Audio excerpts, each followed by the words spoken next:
So let me ask you a question. It's a kind of a sidebar, but everybody's talking about gasoline prices, and one of the realities of being the president of the United States is that when the economy is good and people are feeling good about it, you get credit even if you didn't do it.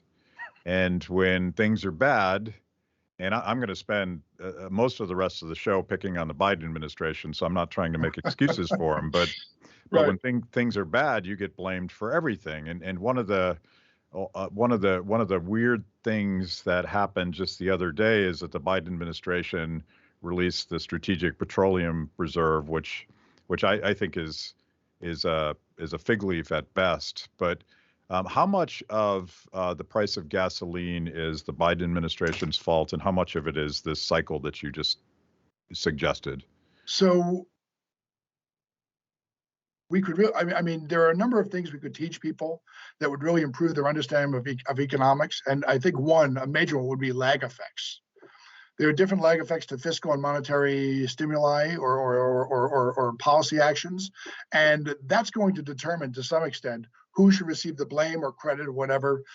But it's really, most of these phenomena are too complex to directly blame on a given administration. But I mean, with Trump, we had tariffs and we had that sort of thing.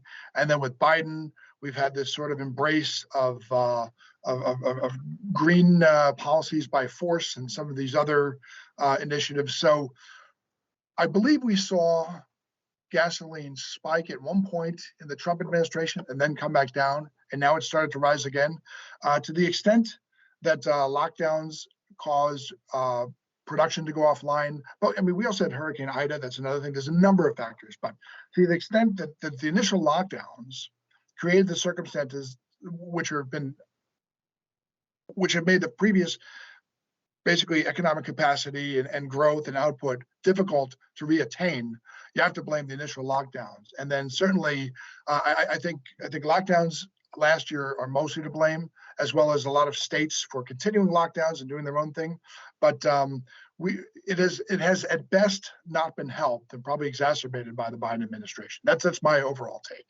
Yeah, And by the way, three days from the 50 million gallons or whatever it was is 3 days from the Strategic Petroleum Reserve. It's a drop, and it's all a dog and pony show. It has absolutely no impact. As a matter of fact, if I were a foreign nation that was producing oil, I would say that's a sign of desperation. We've got them where we want them. yeah, Kind of thing. yeah.